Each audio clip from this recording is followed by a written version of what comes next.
రాయపట్టణ గారు, పవన్ కళ్యాణ్ ఏంటి ఇంత ఈ రావణ్ని ఇంత సీరియస్గా తీసుకోవడం ఏంటి? అడ్మినిస్ట్రేషన్ మీద కాన్సన్ట్రేట్ చేయాలి కానీ ఎందుకు ఇంత పర్సనల్గా తీసుకుంటున్నారని చాలా మంది కామెంట్ చేస్తున్నారు. ఏమంటారు మీరు? దానికి మీ జవాబు ఏంటి? సార్, మీకు ప్యానల్ లో ఉన్న పెద్దలకి, జీ తెలుగు వీక్షకులకి నమస్కారం సార్. జీఎస్ వీక్షకులకి, పవన్ కళ్యాణ్ గారు రావణ్ అనేటువంటి ఒక క్యారెక్టర్ ని ఎక్కడా కూడా సీరియస్ గా తీసుకోలేదు. పవన్ కళ్యాణ్ గారు రావణ్ అనేటువంటి వ్యక్తి తనకున్నటువంటి మీడియా, సోషల్ మీడియా ద్వారా సమాజంలోకి పంపిస్తున్నటువంటి anti social element, anti nation భావజాలాన్ని టార్గెట్ గా తీసుకున్నారు సార్. ఇక్కడ అందులోనూ ప్రత్యేకించి ఈ కేసు ఏదైతే అన్లాఫుల్ ప్రివెంట్ యాక్ట్ కింద నమోదైనటువంటి కేసు ఏదైతే ఉందో, యాక్టివిటీస్ ప్రివెంట్ యాక్ట్ కింద, అది పవన్ కళ్యాణ్ గారు కానివ్వండి, జనసేన పార్టీకి సంబంధించి అని పెట్టలేదండి.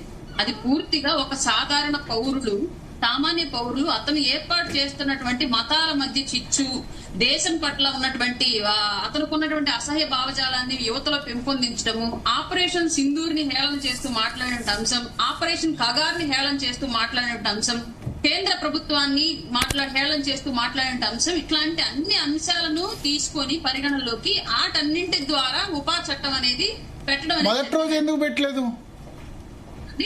మొదటి రోజు ఎందుకు పెట్టలేదు ఉపా చట్టం? 3 సార్లు అరెస్ట్ అయ్యి బెయిల్ వచ్చిన తర్వాత పెట్టింది జనసేన పార్టీ కార్యకర్తలు. ఇది పవన్ కళ్యాణ్ గారిని ఒక వేదిక సాక్షిగా దుర్భాషలాడిన దాన్ని బేస్ చేసుకుని జనసేన పార్టీ కార్యకర్తలు పెట్టారు. అవి బెయిలబుల్ యాక్ట్లు కాబట్టి బెయిల్ వచ్చింది అతనికి. కానీ ఒక సామాన్యులు పెట్టినటువంటి కేసు ఇది. అతను పెంచుతున్నటువంటి విష భావజాలాన్ని కట్టడి చేయాలనే ఉద్దేశంతో ఉపా యాక్ట్ కింద పెట్టిన కేసు గన్నవరంలో నమోదైంది. ముందు పెట్టిన కేసులు జనసేన పార్టీ కార్యకర్తలు పెట్టినటువంటి కేసులు. వీటికి వాటికి సంబంధం లేదు. దీన్ని మీరు తీసుకొచ్చి పవన్ కళ్యాణ్ గారిని తిట్టినంత మాత్రం ఉపా యాక్ట్ వర్తిస్తుందా? ఇండియన్ కాన్స్టిట్యూషన్ లో వర్తించదు కదా. ఎలా జరుగుతుంది? పవన్ కళ్యాణ్ గారిని ఒక వేదిక మీద తిట్టిన తిట్లకి దేశంలో జరుగుతున్నటువంటి ఈ యాంటీ నేషన్ యాక్టివిటీస్ కి సంబంధించి పెట్టేటువంటి రాజద్రోహం కేసు వర్తించదు ఎట్టి పరిస్థితుల్లో. ఈ విషయానికి పవన్ కళ్యాణ్ గారికి సంబంధం లేదు. మీరు దయచేసి ఈ విషయం మీద పవన్ కళ్యాణ్ గారు ఫోకస్ చేశారు అతని మీద అని చెప్పేసి మాట్లాడే విధానాన్ని దయచేసి మానుకోండి. పవన్ కళ్యాణ్ గారు ఫోకస్ చేసే అంశాలు చాలా పెద్ద ఉన్నాయి. ఈ దేశం గురించి, ఈ రాష్ట్రం గురించి, మతాల మధ్య ఐక్యత గురించి, దేశ భద్రత గురించి, ఇలా ఎన్నో అంశాలు ఉన్నాయి. ఆఫ్టర్ ఒక యూట్యూబర్ ని కార్నర్ చేసి మాట్లాడే ఉద్దేశం పవన్ కళ్యాణ్ గారికి లేదు. ఓకే ఓకే అయితే ఒకటి, ఇప్పుడు పవన్ కళ్యాణ్ గారు సనాతన ధర్మం అని మాట్లాడడం గురించి చాలా మంది పాత వీడియోస్ చెప్తున్నారు. ఆయన కూతురు క్రిస్టియన్ అని చెప్పారు, భార్య క్రిస్టియన్ ఎందుకు చేసుకున్నారు, ఒకవేళ సనాతన అయితే క్రిస్టియన్ ఎందుకు పెళ్లి చేసుకున్నారు, 3 పెళ్లిళ్ళు ఎందుకు చేసుకున్నారు, ఇట్లా చాలా పాత వీడియోస్. అంతకుముందు ఏమంటారు, క్రిస్టియన్ చర్చిలో ప్రార్థనలు చేసిందో, లేకపోతే ఇంకా వీడియోస్ సిక్కుల టోపీ పెట్టుకుంది, ఇవన్నీ వీడియోస్ చేసి తిప్పుతున్నారు. గతంలో ఆయన ఎట్లా ఉండే, ఇప్పుడు ఎట్లా ఉండే, ఆయన తిరుపతి లడ్డూను అవమానించాడు, ఇట్లా మాట్లాడుతున్నారు.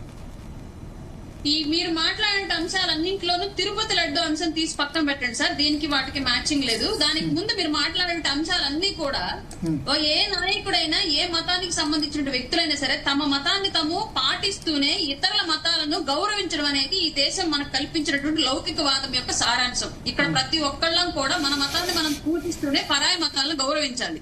అందులో భాగంగానే ఆయన క్రైస్తవుల్ని గౌరవించిన, సిక్కులను గౌరవించిన, మహమ్మదీయులను గౌరవించిన, వేరే ఏ మతాన్ని ఆయన హక్కును చేర్చుకున్నా కూడా అది ఒక నాయకుడి యొక్క లక్షణం, ఒక భారత పౌరుడికి ఉన్నటువంటి ఉండాల్సినటువంటి ప్రథమ క్వాలిటీ. అవన్నీ పవన్ కళ్యాణ్ గారిలో ఉన్నాయి. First thing. రెండోది, ఆయన భార్య క్రైస్తవురాలు అయినప్పటికీ కూడా చేసుకున్నాడు అంటే ఆయనకి కులం భావం తన వరకు తను పాటించడం, మతం భావం తన వరకు తను పాటించడం వరకే ఉంది తప్ప సమాజం మీద తను పాటిస్తున్న మతాన్ని రుద్దడంలో లేదన్నది మీరు మనకి అర్థం చేసుకోవాలి.